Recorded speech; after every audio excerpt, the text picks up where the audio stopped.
여기 이제 오늘 강연을 같이 들은 의기회 회원들이시고 이 회원들을 중심으로 이렇게 토론하고 같이 이야기해 볼 수 있는 그런 시간을 갖도록 하겠습니다. 자연스럽게 다들 궁금한 점 있으시거나 이렇게 자신의 생각을 말씀해 주시면은 감사하겠습니다. 질문도 괜찮고요. 네, 자유롭게 그냥 네. 자연스럽게 질문하셔도 그냥, 되고. 예. 나는 다르게 생각한다고 이렇게 말씀하세요. 맞습니다. 되게 작은 거부터 좀 여쭤보고 싶은데 아까 처음에 아마 많은 공격을 받을 걸 예상하시고 한 말씀이시겠지만 최고임금제 말씀하셨잖아요. 제가 지금 담당하고 있는 취재 영역이 스타트업 쪽이라서 그런 거에 조금 더 아마 좀 눈길이 갔었는데 지금 스타트업 업계에서는 인재 유치를 한다고 기본적으로 C레벨이라고 해서 CEO급이나 CTO 이런 사람들은 스톡옵션을 주고 영입을 하고 있거든요. 그리고 그게 아니더라도 개발자들은 기본적으로 아무런 훈련이 안 돼 있어도 500만 원 이상 기본적으로 월급을 깔고 그렇게 하고 있는데 이쪽에서 그렇게 해주는데도 정부한테 스톡옵션 할 때 세금 더 적게 내게 해달라 이런 식의 요구들을 많이 해요. 그러는 게 스톡옵션 이런 것들이 없으면은 이 사람들 결국에 다 해외 나갈 거라는 거죠. 해외 나가서 다 미국으로 가버리면은 우리나라 스타트업계는 혁신을 못하고 망할 것이다. 이런 식으로 좀 약간 공포심을 조장하기도 하고 결국에는 이 최고임금제라는 게 그런 논리를 들이밀면은 너무 쉽게 무너질 수 있는 제도 아닌가라는 생각이 들어서 그러니까 우리나라가 하나의 닫힌 사회면 이게 작동을 할 수 있겠는데 더 인가 많죠? 미국으로 갈 건데 이렇게 해버리면 그냥 의미가 없어져 버리는 게 아닌가 하는 생각이 좀 드는데 그런 부분들이 분명히 있고요. 사실은 세금들도 대부분 그렇죠. 조세피 이런 버진 아일랜드나 이런 조세피 처들이 있는 이유가 사실은 그 세금 안 내려고 그쪽으로 도망가는 거죠. 그러니까 우리나라 대기업들이 항상 협박하는 것들도 너네들 자꾸 세금 때리면 우리 공장 왜 해외로 이전할 거다라고 얘기를 하고 아까 이제 말씀드렸던 이제 토빈세, 제임스 토빈이 토빈세를 얘기한 사람으로 유명한데 그 토빈세도 사실은 토빈세 얘기할 때 토빈도 그런 얘기 했죠. 이게 글로벌 단위에서 합의가 돼서 같이 하지 않으면 결국은 다 빠져나갈 구멍으로 빠져나갈 것이다. 그러니까 최저임금 연동 최고임금제 같은 그런 것들도 사실은 글로벌 단위에서 어떤 합의 같은 것들이 당연히 필요한 부분들이고요. 그러니까 우리나라 혼자서 이렇게 일국 차원에서 뭔가 해가지고 해결될 수 있는 문제는 사실 거의 없다라고 볼 수 있죠. 사실 이뿐만이 아니라 세금 문제도 마찬가지입니다. 조세나 이런 모든 분야에서 사실은 다 연동되어 있기 때문에 이게 코로나를 통해서 이미 세계가 다 연결돼 있다는 걸 이미 다 알고 있지 않습니까? 그래서 최고임금 연동, 최저임금제도 사실은 아까 제가 포클랜드 이외, 시 이외의 작은 사례를 들었지만 도 그런 페널티가 그렇게 크지 않아요. 사실 법인세를 인상하는데 그 수준이라는 것이 그렇게 페널티가 어마어마한 것도 아니고 그래서 아주 초보적인 수준의 불평등에 대한 과세다라고 이제 평가를 받긴 했지만 사실 그거 외에도 이제 다양한 방식으로 불평등 그 자체를 어떻게 억제할 것인가를 고민하자는 차원에서 그런 출발점으로서 이제 의미가 있는 것이지 그것이 구체적으로 이제 이게 당장 시행해야 된다, 시행할 수 있다라고 이제 말씀드린 건 아니기 때문에 그 부분도 좀 우리도 고민을 좀 해볼 필요가 있다는 의미에서 말씀드린 것입니다. 지적해 주신 그런 이제 우리나라 국내에서만 해서는 좀 힘들지 않겠나는 부분은 저도 이제 전적으로 동의합니다. 예. 그래서 미국에서 지금 주도하고 있는 지금 미국 대통령 이름이 갑자기 생각 안 나요. 누구죠? 바이든이 이제 주도하고 있는 여러 가지 이제 불평등에 대한 대책들도 사실은 대부분 다 그런 조세 회피를 하는 그런 기업들, 페이스북이라든가 이런 대형 기업들 있지 않습니까? 아마존이라든가 이런 기업들을 어떻게 규제할 것인가가 결국은 글로벌 차원에서의 공조가 없이는 안 된다라는 그런 것들이고 사실은 그런 이제 시각을 가지고 있는 관료들을 이제 뽑아서 이제 핵심적인 요직에 앉히고 있지 않습니까? 칸이라든가 이런 그런 사람들이 어떻게 이제 어떤 방식으로 소위 말하는 플랫폼 대기 공룡들, 지금 글로벌 차원에서 이제 이익을 빨아들이고 있는 플랫폼 공룡들을 어떻게 그러면 그 초과 이익을 다시 환수를 할 것인가, 그 문제에 대해서 이제 많은 사람들이 전 인류가 같이 고민을 하고 있는 상황인 것 같아요. 우리나라뿐만이 아니고 그것이 이제 적게는 뭐 아까 말씀하신 것처럼 IT 기업의 연봉 문제에서부터 많게는 이제 페이스북과 뭐 이런 이제 그 대형 초대형 플랫폼 기업들의 이익 환수, 조세 회피에 대한 방지 이런 것까지 이어지는 문제이기 때문에 같이 이제 심각하게 고민해야 될 문제인 것 같습니다. 다만 이제 중요한 것은 이 극단적인 불평등, 그리고 그 소위 말하는 롱테일 효과라고 부르는 이 인터넷 세계, 네트워크 세계에서의 이제 특정한 어떤 노드의 이익이 완전히 집중된 그런 방식의 어떤 이익, 극단적인 어떤 이익의 집중, 독점 이런 것들이 사실은 산업화 시대보다 훨씬 심하다는 거지, 네트워크 사회는. 그래서 이런 부분들을 실제로 어떻게 제도적으로 규제할 것인지 좀 이제는 정말 실질적인 대안들이 나와야 될 필요가 있다. 이거를 더 이상 이제 놔둘 수는 없다라는 생각이 많이 들어요. 그래서 이 부분에 대해서 저도 최근 논의들을 많이 따라잡으려고 하고 있는데 모르겠습니다, 아직까지는. 딱 이거다 싶은 대안은 아직 안 나온 것 같아요.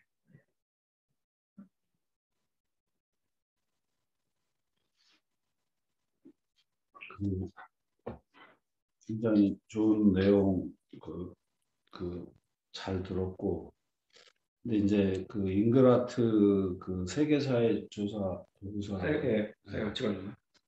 그게 되게 흥미로웠는데, 근데 이제 어쨌든 한국 사회는 지난 40년간 계속 그 최악의 싱가포르랑 한국이 경제적으로 굉장히 성장함에도 불구하고 공정 갖고 시비는 붙지만 불평등 관련해서는 그 전혀 문제 제기가 안 된다는 그런 지적인데, 근데 제가 이제 저는 이제 마산, 창원, 울산, 부산, 뭐 포항 이런 동남 벨트 쪽에서 이제 노동운동 20년간 했는데 아주 좋은 시기에 하고 초창기에 그래서 이제 굉장히 성과도 많이 내고 즐거웠죠. 아주 힘들었지만 근데 한 10년은 아주 재밌게 운동을 했는데 10년은 설거지만 하다가 그 후유증을 설거지하다가 이제 도저히 안 돼서 올라왔는데 근데 87년부터 97년 IMF 때까지 너무 눈에 띌 정도로 사람들의 어떤 그런 평등적 지향성 그런 것들이 굉장히 강화됐어요. 완전히. 그래서 대표적인 예가 현대중공업, 현대자동차에서 임금이 올라가잖아요. 그러면 그 당시 전노엽 시절이 이 중심에 있는데 그러면 그 중소기업들 임금도 다 같이 올라갔어요. 그때는. 그러니까 시골 가면은 생각보다 그 이제 자동차라든지 조선 이쪽이 단순 노동이 많아서 시골에서 이런 얘기하면 나 얻어맞을 좀 사실은 사실까 공부 좀 못하는 친구들이 와서 컨베를 탄 거예요.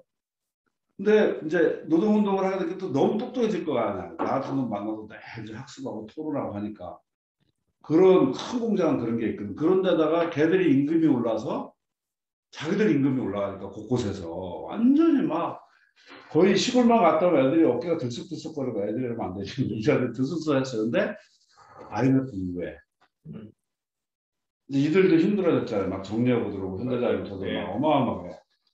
그런데 이제 조선일보에서 연봉 1억을 친다고요. 그러니까 시골 가면 애들 사람들 기가 완전히 죽어서 오는 거야.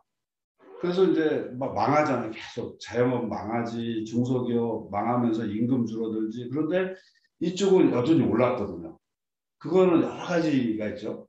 그런 과정에서 이 사람들이 가면 벙어리가 돼갖고 온다. 왜냐하면 자기들은 뭐 막교대 12시간씩 막교대를 타고 막교대가 얼마나 힘든지 아냐. 이런 식으로 얘기하면 이제 친구들이 이 개새끼야 나 거기 가서 막교대 죽더라도 타고 싶다. 근데 왜냐하면 이제 효문공단이랑 현대자동차 바로 옆에 중소 부품단지가 있어요. 근데 어떻게 하죠? 여기 임금 오른 날 효문공단 사장이 사람들 노동자들 모아놓고 우리 단가를 풀린다 사측에서 완성차 쪽에서 임금은 모르는데 사측에서 그거를 우리는 니네가 책임져야 된다. 그래서 임금을 깎는 사태까지 벌어진 거예요. 그게. 그러면서 이제 완전히 이 사람들이 사회적으로 완전히 주눅이 들고 그런 이제 있으면서 저는 이제 결정적으로 IMF 때 모든 게 무너져요. 그동안 해왔던 그게. 큰 상처를 받으면서 그래서 대표적인 예가 IMF 전에는 이렇게 돈을 내려고 하잖아요. 술을 먹고 경상도 지역에서. 또 후배가 돈을 내려고 했다 심지어 얻어 맞기도 해요. 선배들한테. 근데 IMF 2년간 그 무급휴직도 맞고 사람들 막 활동가들이 굉장히 심하게 고생을 했는데 그러고 나서는 다 신발금 메고 이 정책이 안 되는 거예요. n분의 1이. 그렇게 한 2년 지나고 나서 n분의 1로 결국 정착이 돼요. 근데 그거는 어마무시한 충격이고 그리고 IMF 전에는 예를 들면 친구 사이에요. 현장에서 같이 노동운동도 하고 그런 사람이 야, 나 급해서 1,000만 원 필요하니까 네가 좀 대출 좀 내줘. 그러면 대출을 내줘야 돼요. 안 내주면 양아치가 돼요. 그 관계사. 근데 IMF 터지고 나서 2년 지나고 나서 내가 대출 내달라고 그러잖아요. 그럼 내가 양아치가 되는 이 급격한 변화. 그러니까 그런 게 저는 별로 저게 안 잡힌다는 생각이 들고 그래서 굉장히 평등 지수가 높아졌다가 썰물 빠지듯이 빠져나가는 거예요. 그 원인까지 나중에 이제 얘기를 하고 싶고 그러고 이제 제 조카랑 또 아주 친한 후배가 둘 다 여성들인데 파리에서 어쨌든 박사과정 이런 걸 하고 있어요. 근데 아시아계로서 거기서 겪는 그 서러움과 이런 걸 보면은 우리가 훨씬 낫다고 할 정도로 그러니까 그 노골적인 그 중에 한 분은 이제 그 힘드니까 고등학생인가 중학생들 이렇게 돌봄하는 알바를 했어요. 근데 그 친구들이 여자분을 밀어놓고서 이제 굉장히 심한 조리돌림을 하는 거지. 중학생들이. 그래갖고 뭐 잃는다 그러니까 너네 선생님들한테 니들 이러면 잃는다 그러니까 잃어보라고 그러고 그 실제 손방망이 처벌을 받고 그러면서 그 저도 친한 분이지만 홍사 선생님의 얘기하는 똘레랑스니 뭐니 그런 건 사라진 지가 너무 오래됐고 한국이 갔다 오고 나서 한 얘기는 한국이 훨씬 낫다. 그러니까 이 진짜 노골적일지라도 거기에 보이지 않는 촘촘한 어떤 그런 건 진짜 빠져나가기 힘들 정도다. 근데 이제 이 잉그라트 보고서 같은 데는 굉장히 높게 나올 거예요. 프랑스 이런 데가. 근데 그 조카한테 얘기 들어도 네, 그렇고 프랑스는 그렇게 안 높게 나옵니다. 안 높게 나와요. 아, 주로 북유럽 쪽이 높게 나옵니다. 북유럽은 높게 나와요. 아, 그렇구나. 그래서 저는 좀 잉그라트 조사 보고서에 대해서 좀 심층적으로 이렇게 들여다볼 필요가 있지 않는가. 물론 잘 아시겠지만 이 그 조사 자체가 어떤 관점을 갖고 맞습니다. 시작이 되잖아요. 그렇기 네. 때문에 그런 부분에서 좀 고민이 좀 됐어요. 네. 그 두 가지 질문인데요. 네. 첫 번째가 이제 그 질문이라기보다는 네. 뭐 의견이자 그 관점이 되게 중요한 부분을 짚어주신 것 같고요. 그 사실 87년부터 97년까지 한국이 되게 평등화되었다라는 부분들은 되게 중요한 지점이에요. 사실은 그 부분에 대해서 제가 책에도 썼어요. 아, 그래요? 네. 책의 프롤로그 부분에 제가 그 부분을 썼죠. 그러니까 그때가 사실은 단군 이후 처음이자 마지막으로 한국이 불평등을 평등화하는 그것도 개인 해법이 아니라 집단 해법으로 평등화했던 유일무이한 시기였어요. 그때는 사실은 공고나 상고를 나오더라도 중산층은 편입될 수 있었다. 그러니까 사실은 블루컬러 노동자가 한국에서 중산층이 되었던 유일한 시기가 그때였거든요. 그거는 사실은 한국의 시험주의, 능력주의가 아닌 방식으로 평등해질 수 있었던 유일한 시기였고, 근데 그게 이제 IMF가 터지면서 사실은 다시 불평등 사회로 돌아가게 된 계기였고, 근데 외국에 이제 소위 말하는 코퍼라티즘이라고 부르는 노동조합을 중심으로 한 정당들이 예컨대 영국 같은 그런 나라, 스웨덴 같은 나라들 같은 경우에는 사실은 계속해서 집단해법, 집단을 통해서 그러니까 개인이 출세해서 능력자가 돼서 이제 뭐 평등해지는 게 아니라 집단적으로 자신들의 계급적 이익을 관철시키는 방식으로 평등화를 이룩한 몇몇 나라들, 삼인주의적인 나라들이 있었죠.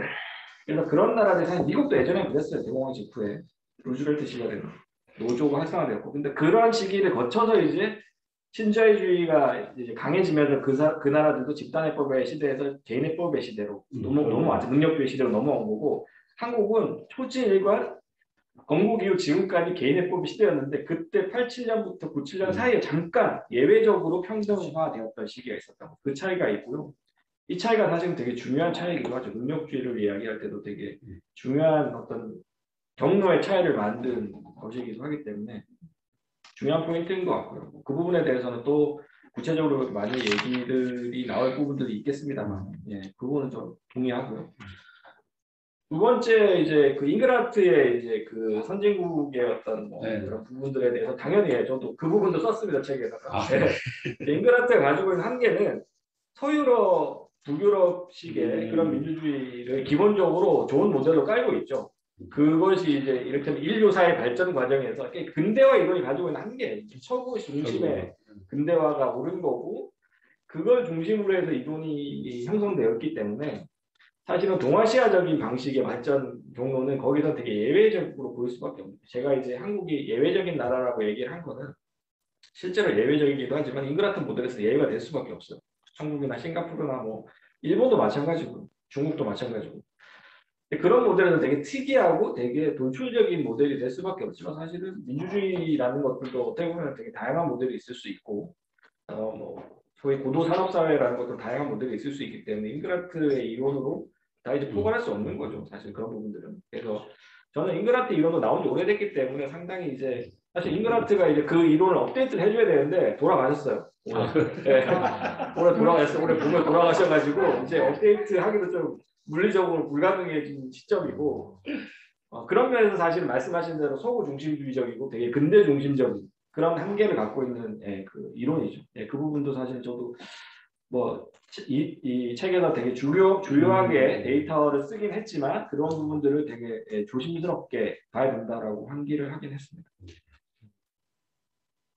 그 전원배 그 회장님의 말씀과 이제 연결시켜서 생각을 해보면 87년부터 97년까지 굉장히 예외적인 시기라고 이제 진단하셨는데 그렇다면 이제 우리가 그때 87년부터 97년까지 왜 무엇을 잘 했기 때문에 뭐 노동운동이라든지 시민운동에서 어떤 성과가 있었고 활동가들이 어떻게 활동을 했기 때문에 그런 평등주의적인 그런 관점이 그래도 고치가 될 수 있었는지 이런 걸 좀 분석을 해야 될 것 같고 혹은 그게 이제 97년에 왜 갑자기 무너졌는가 거기에서 이제 뭘 또 잘못했기 때문에 또 그렇죠. 그게 이제 갑자기 무너진 거죠. 그런 걸 진단해야 이게 하루 동안 우리가 다 얘기할 수 없는 얘기 너무나 어마어마한 얘기여서 그 얘기는 진짜 한국 노동계급의 어떤 형성과 이를테면 멸망까지 다 다뤄야 된다. 멸망을 너무하고 쇠퇴 멸망은 아니고 쇠퇴.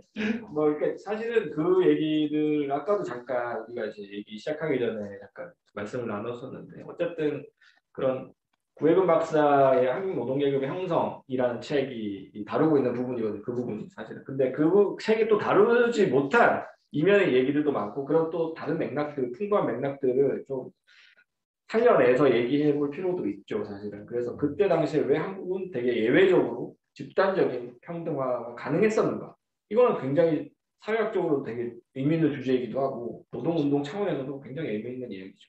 근데 지금까지는 되게 좀 평평하고 좀 누구나 이제 그 구혜근의 해석을 받아서 그냥 그렇게 얘기를 많이 하는데 그런 납작하다기보다는 어쨌든 그런 이제 한 가지 해석이 아니라 다양한 해석이 있을 수 있다고 생각하거든요, 저는. 그래서 그런 다양한 해석들이 좀 나올 때도 되지 않았나 이제 그런 기록들을 좀 찾아내서 그런 생각도 듭니다. 그래서 이제 그게 이제 그 이윤미 사회자가 얘기한 부분이 굉장히 중요한 문제인데 그 이제 우리는 노동운동만 국한시킨다면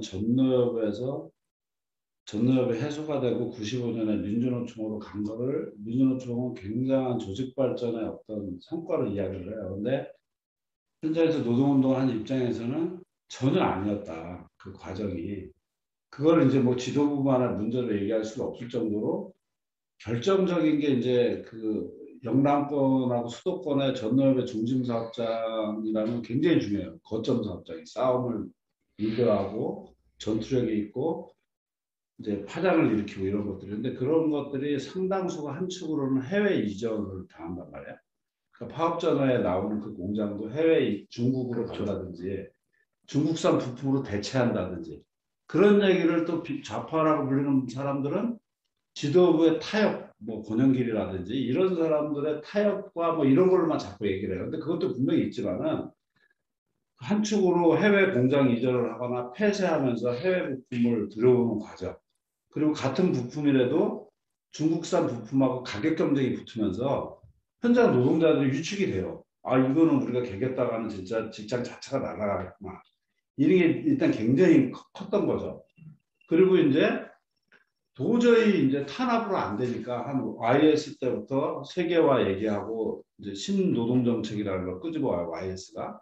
그때부터 성공 못해요. YS는. 그때부터 이제 정규직 비정규직 나누고 이런 이제 노동 내부의 어떤 제도적 분열을 시작을 해요. 그 전부터 있었지만 이게 확대돼요. 근데 성공을 못해요. YS는.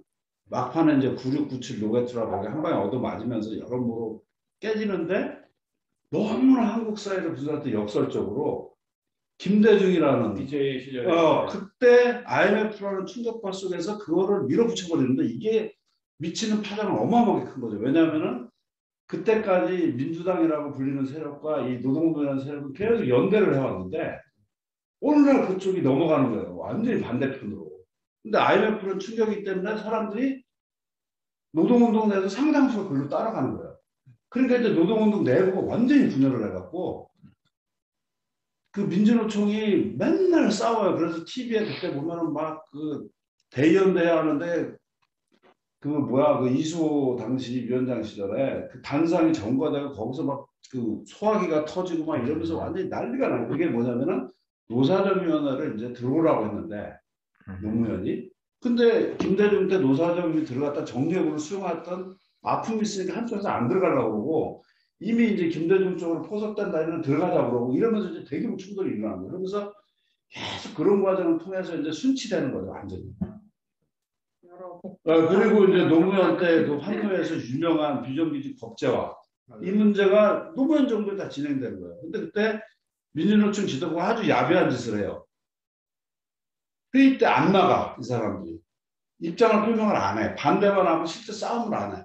그리고 한국노총한테 사인을 자꾸 줘. 합의하라고. 그 방법밖에 없다. 그때 환노에 담병호가 들어가 있었고 담병위원이 들어갔는데 그걸 합의하고 나니까 이제 까는 거야. 한국노총이 한 거라고.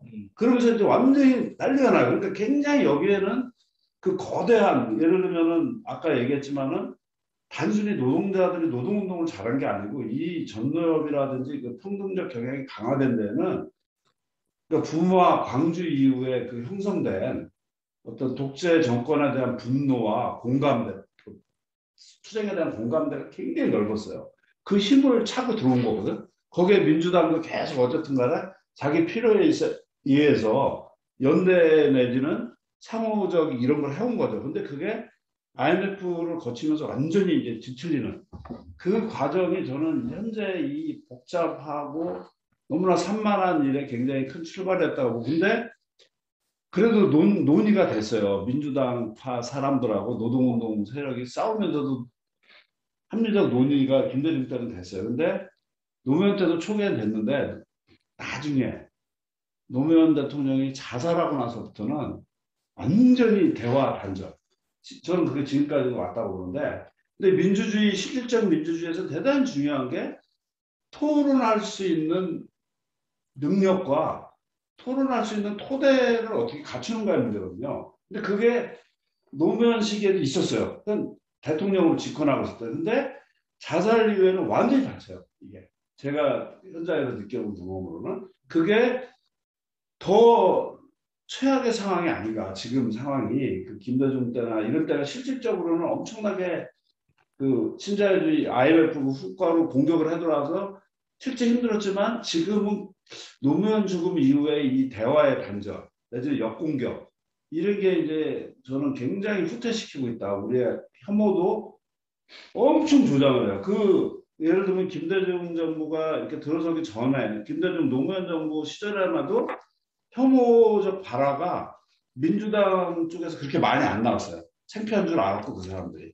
근데 노무현 죽음 이후부터는 어마무시하게 공격을 하는 거. 아까 제가 얘기했다 뺐는데 그걸 촉발시킨 게 촛불이라는 영역에서 다시 그러니까 이제 그 이명박 5년하고 그 박근혜 4년 9년을 겪으면서 다시 복원이 된 거예요. 옛날 그 민주당파와 그 뭐랄까 그 이제 진보 세력이면 진보 세력이고 민주노총이면 노총 이렇게 복원이 됐는데 촛불로. 근데 그 5월 9일 선거였잖아요. 근데 5월 5일 날 이제 그 유시민이라는 사람이 파파이스인가 여기에 김어준이 출연해서 자기는 진보적 어용 지식이 되겠다. 그래서 한경호의 공격을 못 막은 게 노무현을 죽음으로 이뤘기 때문에 이런 이야기도 하거든요. 근데 저는 그게 굉장히 어떤 뭐랄까 그 이후에 실제 그렇게 진행이 됐어요. 진영 논리라고 불리는 지금 그 이후에는 토론이 안 돼요. 저는 그게 제가 보는 입장에서는 굉장히 혐오적 발화가 수십 배 증폭되는 과정이 그 노무현의 죽음과 그다음에 그 유시민이 이제 문재인 대통령 될 게 뻔한 상황에서 그 한경호와 싸우겠다. 이런 이유에 저는 그게 된 측면이 굉장히 강하지 않는가 제 판단에서 그런 것 그리고 이 얘기는 사실은 좀 끝도 없이 이해할 수 있는 이야기이긴 하지만 뭐 어쨌든 노동운동이 가지고 있었던 진보 진영에서의 나름 헤게모니, 그러니까 이런 지도력 이런 것들이 이 사라지는 과정에는 여러 가지 한 가지로 어떤 사건으로 환원할 수 없는 복잡한 요인들이 작동을 하고 있었을 거라고. 물론 노무현 전 대통령의 죽음이 되게 중요한 사건이었고 그것이 일종의 노무현에 대한 종교적인 지지, 진영 논리가 종교화되는 어떤 극적인 계기였죠. 그 이후부터는 사실은 거의 이제 토론, 그러니까 정치적 토론이라는 것 자체가 불가능한. 그래서 이제 정치 커뮤니티에서도 논쟁이라는 게 불가능해요. 왜냐하면 사람이 죽었는데 자기가 신이 된 거예요, 사실은 일종의 신적인 존재가 돼버렸기 때문에 거기에 대해서 본인이 어떻게 얘기할 수도 없고 그 상황에서 이제 노무현이라는 존재는 일종의 굉장히 거대한 상징이 돼버렸고 그 상징을 지키기 위해서 사람들이 진짜 목숨 걸고 그냥 이제 어떤 마니즘적인 현학 이분법적인 구도에서 싸울 수밖에 없는 상황이 돼버리고 그래서 나는 노무현 대통령이 그렇게 자살을 한 것이 저는 뭐 개인적으로는 충분히 안타깝고 슬프지만 정치적으로는 되게 비겁했다라고 지금도 생각을 하는 게 그런 부분들이 있는 거고 본인이 정치인으로서 했던 그런 것들에 대해서 살아서 책임을 지고 평가를 받아야 되는데 이제는 평가를 받을 수조차 없는 상황이 돼버린 거죠. 그런 것과 별개로 저는 이제 말씀하신 그런 헤게모니, 그러니까 노동운동이나 진보진영의 헤게모니, 시민사회에 가지고 있었던 어떤 지도력이 밀리게 된 계기는 사실 그 이전부터 있었다고 생각해요. 2002년에 촛불시라는 형태가 처음으로 이제 100만 단위의 시민들이 호소님 유선이 사건, 그러니까 장갑차 사건으로 모여서 그게 결국 노무현 당선으로 이어지잖아요. 네. 그때 당시에 제가 이제 기자가 막 되던 시기였어요. 그리고 노무현 대통령 당선 직후에 이제 제가 노동 경제 담당 기자였기 때문에 비정규직 아까 말씀하셨던 그런 과정이라든가 뭐 관련된 것들을 제가 현장에서 다 취재를 했었고 나중에 이제 노무현 정부 말기에는 경제정책사 집필하느라고 이제 국정원고초에 들어가서 그런 자료들도 봤기 때문에 어떤 과정이 이제 제가 그나마 자세하게 아는 편인데 어쨌든 그런 어떤 정치권 소위 이제 그런 정치권에서 노동계와 벌였던 어떤 갈등과 싸움과 별개로 사실은 이미 시민들이 이런 운동권이나 진보 진영에 대한 혐오라든가 거부감 같은 것도 2002년도에 본격화되기 시작했어요. 그러니까 깃발 논쟁이라는 게 있었거든요. 2002년에. 2002년에 사실은 광장에서 싸움이라는 거는 사실은 거기서는 금속노조 아재들이 짱이었어요. 한국에서는. 그렇죠. 금속노조 아재들이 거기서는 그냥 깃발 들면 누구도 건드릴 수 없거든요. 근데 2002년에 시민들이 가가지고 깃발 내리라고 그랬어요. 아저씨들한테. 나 그런 광경 처음 봤거든요. 대학교 졸업하고 나서 그런 광경을 처음 봤어요. 저거 뭐지? 약간 좀 문화 충격을 받았고 그 깃발 논쟁이라는 것이 엄청나게 크게 싸움이 붙어갖고 논란에서 논쟁이 됐었고 그때 이제 그 깃발을 두고 둘러싼 갈등이 사실은 저는 그때도 이미 이게 되게 상징적인 사건이라고 봤고 광장의 헤게모니가 사실은 소위 말하는 운동권으로부터 그러니까 소위 진보라는 상징으로부터 일반 시민 내가 표준 시민이라고 부르는 수도권의 중산층 시민들로 넘어가는 사건이었고 그것이 계속 거듭되잖아요. 촛불 시위가 거듭되면서 계속 강화됐어요. 그러면서 점점 이게 운동권들은 광장에서 모든 준비를 다 하고 뭐 와시마 쌓고 이런 거 다 하면서도 돈까지 다 대면서도 욕먹는 처지가 된 거예요. 나중에 2016년 촛불을 대면은 그냥 쭈구리예요. 그냥 진보 진영. 근데 그 과정이 사실은 노무현 대통령과 이런 이제 민주당 인사들의 힘이었냐 그건 아니에요. 그냥 한국 사회 시민들이 그렇게 변해간 거예요. 사실은. 그러니까 다양한 매체를 활용할 수 있는 교육받은 중산층 시민들이 운동과 관계없이 자신들의 의사를 표현하기 시작을 했고 그런 사람들이 헤게모니를 뺏어온 거예요. 사실은 진보 진영으로부터 노동운동으로부터. 그리고 그것이 지금까지 이어졌고 그 사람들이 가지고 있는 인식, 공정성에 대한 인식, 능력주의에 대한 인식이 지금 한국 사회를 지배하고 있는 아까 제가 말씀드렸던 그 불평등에 대한 인식 그런 것들이 다 그런 사람들이 주도하고 있는 인식이에요. 그러니까 그런 부분들이 저는 굉장히 긴 과정을 통해서 다양한 맥락을 통해서 형성되어 그러니까 결국은 이데올로기나 이런 헤게모니라는 게 사실은 되게 복잡하고 두터운 결을 갖고 있기 때문에 한두 가지 사건이나 이런 걸로 다 판단할 수는 없고요. 이런 부분들도 사실은 저는 다음 책에서 제가 이야기할 것들이 한국의 민주주의에 대해서 본격적으로 얘기를 할 거예요. 해운제 민주주의라는 책인데 제목이 그러니까 한국 사회가 어떻게 자격이 되고 회원이 되는 사람들만의 민주주의가 됐는가. 저는 그 이야기들을 이제 할 거예요. 그러니까 지금은 이제 능력주의에 대해서 얘기를 했지만 결국은 이제 능력주의랑 이어지는 연작 같은 책이 될 건데 왜 어떻게 하다가 한국이 아까 말씀하셨던 대로 불평등 사회에서 그러니까 개인들이 그냥 각자 도생으로 노력하면서 개천종이에게 질주하던 사회에서 87년부터 97년 사이에 잠깐 사회가 완전 질적으로 도약할 수 있었던 시기가 있었는데 그 시기를 어떻게 놓치고 다시금 과거로 회귀하게 되었는가 과거와 같은 능력주의 사회를 회귀하게 되었는가 그리고 평등에 대한 사람들의 열망이 어떻게 능력주의로 전환되면서 이렇게 사회가 각자 도생의 지옥이 되었는가에 대한 이야기 그런 이야기가 제 관심이다. 굉장히 재미있는 책이 되겠네요. 좀 쓰기 쉽지 않은 책이 될 것 같고 충분히 쓸 기대하고 수 있을 것 같아요. 있겠습니다. 뭐 이렇게 또 이렇게 질문이라든지 하실 말씀이 제 사역과 정액과들이 다 저희 학부제 동기들이니까 같이 이렇게 저희끼리 술 먹을 기회가 있으면은 좀 이제 많이 취하면 저희끼리 하는 말이 도대체 우리 세대가 기성세대가 되면 도대체 우리 세대를 대표하는 정치인이 누가 나올 수 있을까? 그렇다고 저희 세대에서 가장 돋보이는 또래들이라고 하면은 결국에 뭐 스타트업 CEO 아니면은 그렇죠. 뭐 고시에서 수석 합격한 친구들 이런 애들 말고는 안 보이는데 도대체 누가 우리를 대표할 수 있을까라는 생각을 많이 하거든요. 그래서 아까 좀 뭐 아주 연결되는 말은 아닐 수도 있겠지만은 그 정의론을 칵테일 요법처럼 써야 된다라고 하신 게 좀 인상 깊었는데 과연 누가 그렇게 칵테일이라는 거 그러니까 항암제를 쓸 때도 칵테일 요법이라고 하잖아요. 그러니까 의사가 그 비율을 정말 탁월하게 잘 조정을 해서 해야 항암 효과가 많이 나올 수 있는 건데 그런 탁월한 의사 같은 정치인이 우리 세대에 누가 나올 수 있을까? 그래서 그게 저희끼리 쓸만하면 항상 공허해지면서도 좀 씁쓸해지는 얘기라서 이런 사실 좀 많이 질문을 드려요. 저보다 한 10살 정도 많은 선배들한테 저희 세대에 누가 정치인이 될까요? 라는 질문을 좀 많이 하는데 저희 한번 여쭤보고 싶었습니다. 한 이준석 같은 정치인들이 대세가 될지 지금 대세인데 근데 생각해 보면은 제 또래 제가 70년대 중반생인데 제 또래 정치인도 별로 없어요. 그렇게 나타나는. 그러니까 사실은 86세대 이후에 소위 말하는 강경대 세대라고 해서 90년대 초반에 이제 열심히 활동했던 그리고 진보정당 운동 열심히 했던 세대가 있었는데 김종철의 성폭력 사건을 끝으로 완전히 다 날아간 세대였죠. 그러니까 그 세대 이후로 그 다음 세대가 바로 저거든요. 강경대 세대 다음 세대가 없죠, 사실. 그 이후 세대는 더 없죠, 사실은. 다 똑같아요. 86세대 이후로는 다 망했어요. 엘리트 정치인으로서 망했어요. 근데 저는 그것이 꼭 나쁜 것인가.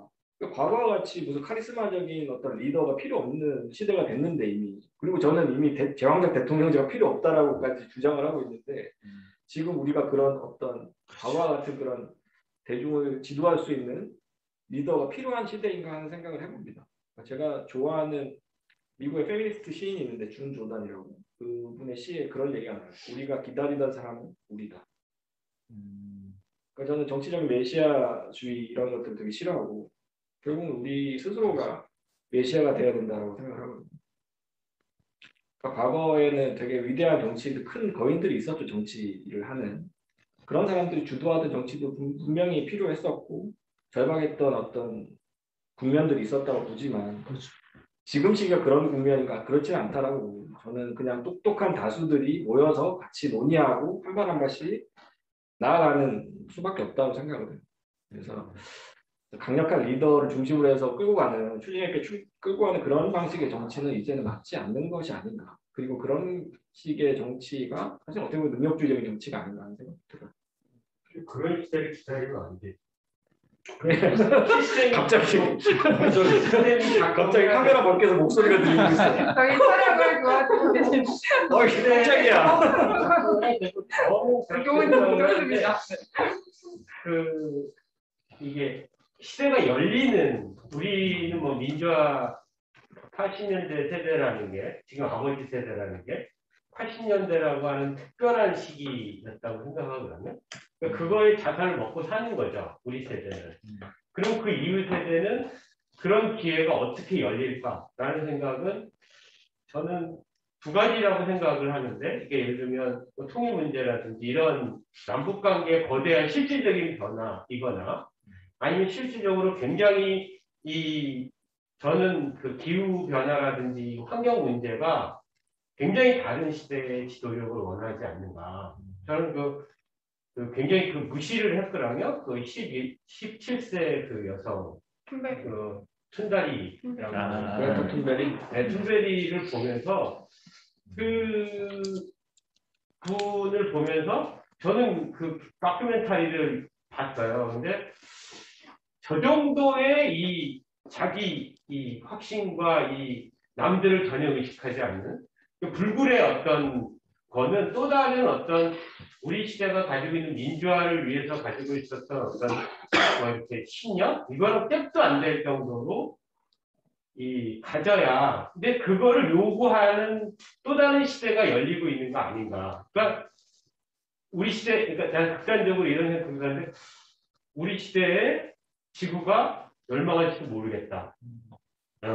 사람들이 그렇게 의식을 안 할까? 우리는, 그리고 코로나가 준 거는 뭐냐면은, 저는 굉장히 코로나가 해석이 될 거라고 생각하는데, 코로나19라고 하는 게 전혀 다른 세상을 열고 있다라는 생각을 분명히 분석을 해야 된다. 이거는 우리가 살기 때문에 모르는데, 우리는 2년 동안 이렇게 갇혀서 살지를 상상해 본 적이 없거든요. 그래서 저는 그런 문제, 사회적인 문제와 또 다른 어떤 도전, 인물을 만들어내는 거지, 그 사회적인 것이 인물을 만들어내는 거지, 인물이 사회를 열어가지는 않거든요. 그래서 제가 보기에는 뭐 1, 20년 내에 예를 들어서 한국도 또 다른 어떤 시대적 요구에 그걸 구현하는 인물들이 나타날 거고, 그것은 인물이라고 하기보다는 어떤 히어로, 영웅이기보다는 제가 보기에 어떤 그런 역할을 부여받는 사람들이 생기지 않을까. 사실은 리더십의 형태 자체가 외국에서도 많이 바뀌고 있어요. 네. 스페인의 포데모스 같은 것도 사실 인터넷에서 출발해서 인터넷 중심으로 활동을 하고 굉장히 독특한 형태의 리더십을 보여주고 있거든요.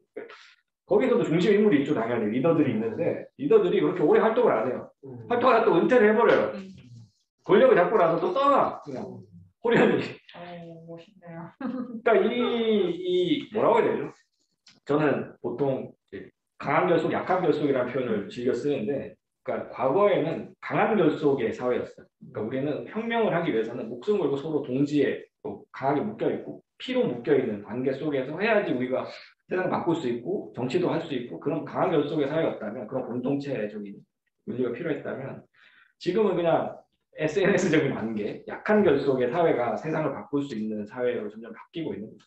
강한 결속을 사람들이 원하지만 사실은 그런 결속을 더 이상 환경적으로 하기 힘든 사회예요.